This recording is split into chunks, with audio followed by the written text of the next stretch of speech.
Strive to be non-judgmental in life. When you live this way, it creates a ton of advantages for you in life. One of which is probably what everybody immediately thinks of, which is with your relationships. When you aren't judgmental with other people, it tends to help you better connect with them. But there's another aspect here that people kind of sleep on or don't realize, which is if you're non-judgmental with philosophical concepts and behavior, it makes you more adaptable in life and gives you an advantage in that way.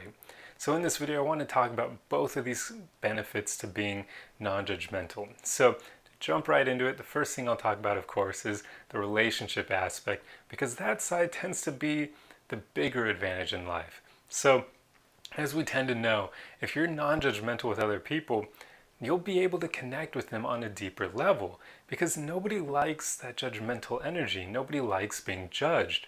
And if they feel like you're judging them, then they're immediately going to start throwing up walls and boundaries and other things, and basically making it more difficult for you to connect with them. And the funny thing here will be, it's your own fault.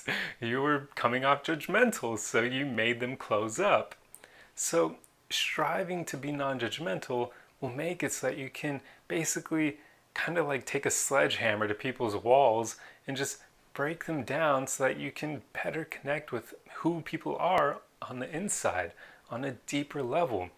Because in today's world, because of just the way our cultures are and how tough life can be at times, many people are kind of closed off.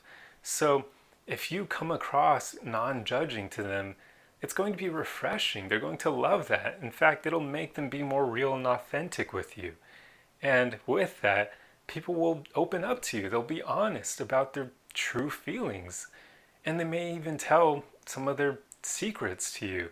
So there's nothing really that helps you better connect with someone than just not being judgmental, just withholding judgment.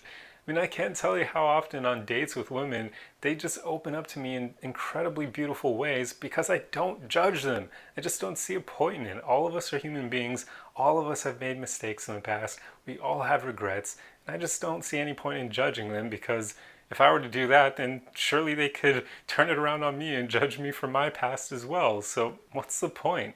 None of us are perfect. And for that reason, I just choose not to judge women. But also, I just know that it's stupid. It holds back connection. And some of the things that women have told me have just been incredibly, I don't even know how to put it. They've just been beautiful in a different way, because I've had women basically bare their hearts to me at times. And some of those moments were kind of tragic because they were sharing really unfortunate things that have happened to them with me. And there have even been times where I didn't quite know how to react, or even some cases where I became angry based on what they told me. Not at them, but just at the actions of other evil people out there. But basically, when you're non-judgmental with others, they just will be far more likely to be real with you and to be honest. So it's a great way for connecting with other people, and especially when it comes to romantic interests. I mean, of course, it will help you with everyone in general, connecting with your coworkers and your friends. But where this concept truly shines is, of course, with romantic interests. So I would encourage all of you, when you go on dates, try not to be judgmental of the other person. Even if they say things that kind of come off to you as maybe that's a bad thing, just strive to not judge them immediately for it. Now, that doesn't mean ignore that information and ignore red flags. No, not at all. It just means in the moment, just keep it in the back of your mind rather than immediately having a reaction to it, or like judging the crap out of them in the moment, because people just don't like that judging energy. But anyway, I hope you can see from those examples that striving to be non-judgmental with others just helps you connect with them so much better, because it makes it so that all their walls and boundaries come down and they will bear their true self to you. So now let's move on to the next part of this, which is how being non-judgmental with even philosophical concepts and behavior and other intangible concepts can make you more adaptable in life. So what I mean here is, quite often we as human beings are a bit, we like to categorize things pretty much. So we'll categorize things as good or bad. And this can actually create a lot of problems further down the road, because there will be some situations where something we labeled as good is actually a bad thing, or where something we labeled as bad can actually be a good thing. But if we label them like that, it can create cognitive dissonance and make us hesitate in the moment, because now we're suddenly thinking, oh crap, this thing that I labeled as bad, if I engage in that behavior, now by my own definition, I will be a bad person, because in the past I labeled this behavior as bad. So surely anyone who engages in that is a bad person. And that can be a very bad thing in some situations, because sometimes doing something you would normally label as bad is actually the right thing to do in a situation. So it's a bit better to not judge things so much that you won't have those instances of cognitive dissonance that can cause you to hesitate. Or even in some cases, when a good thing becomes bad, if you've labeled that thing as good, you will probably continue to engage in it, even if it's hit a point where it is actually no longer beneficial for you. So choosing to not judge concepts, to not label them and put them in these boxes, can make you far more adaptable in life, because now you'll have a box in front of you of things that are just neutral, things you haven't labeled. You see, one thing that, I guess an idea that has helped me a lot in life, is just realizing that life is gray. It is not black nor white, it is gray. It's incredibly nuanced. So there aren't really too many advantages from labeling everything and judging everything anyway. When you put everything in one box of neutrality, it makes it easier, because now it becomes almost like a toolbox that you can reach into, grab the tool you need in the moment, and you haven't judged that tool at all. You're just going to use it for the moment that you need it, and then you put it back in and there's no issue. But if you label everything as good or bad, now there's a problem, because you're likely only going to want to reach into the good toolbox, but sometimes the bad toolbox has exactly what you need, and you can cut yourself off from that. So, do you see what I mean here? I'm trying to explain this as best I can, but it is a bit abstract, and I get that. So let's jump into an example to help convey what I mean here. So let's say you're in a tough situation where money is a bit hard to come by, and let's say you have a family with young children that you're trying to put food on the table for. And let's say you're in a situation where you have an opportunity where you could steal from somebody who's incredibly well off and doesn't need any more money. They're super rich, and if you were to steal from them in that moment, you could then provide food for your children. Now, I realize this is a bit of a drastic example, and I'm not trying to be political here, so do not at all try to glean anything from that. This is just an example here. So let's say in that situation, the right thing to do would be to steal from the rich person to support your own family, to be able to provide for them, because otherwise they could starve and die.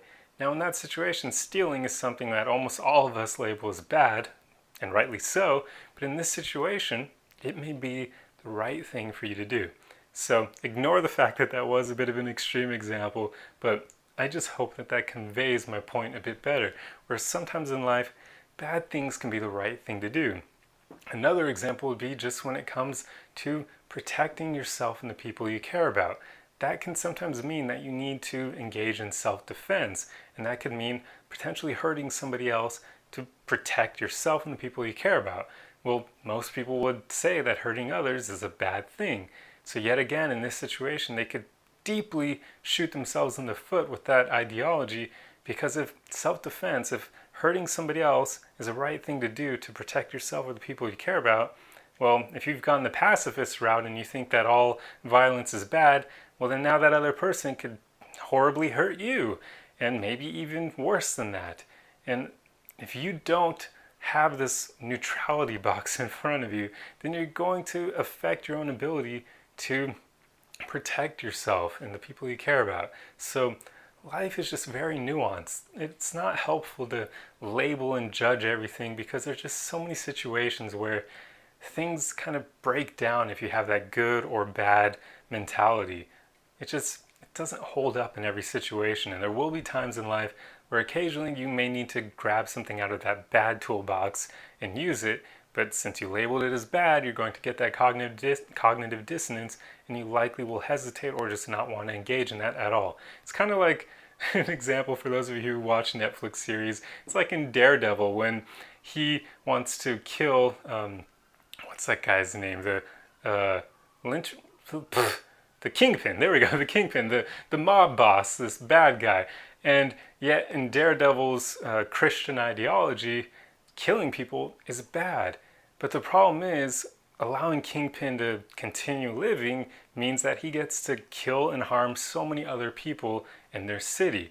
So the right thing for Daredevil to do in that situation is probably to just take this guy out, because he's almost like a Stalin or a Hitler type person.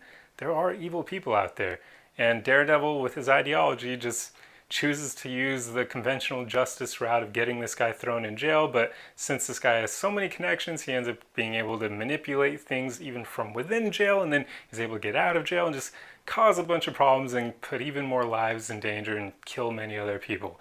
So in that situation, Daredevil is shooting himself in the foot because he labeled killing people as bad. And yeah, so I realize yet again, that's not a great example, but I hope you understand my point here. Obviously, you're not going to deal with these extreme examples, and they are just examples. I'm not saying you will have to deal with any of this crap, but there will be more minor situations that you may run into where it just is helpful to have not judged everything, to have not put things into good or bad boxes. Try to be neutral as much as possible, just because it makes you more adaptable in life. You'll be able to make better decisions for your own survival and the survival of people you care about, but even just for your own well-being and the well-being of the people that you care about. Not everything is survival, of course. But anyway, I'm going to end the video here before I continue rambling on. So I hope you enjoyed this one, and if so, please like, comment, share, and I'll see you guys in the next one. Arrivederci!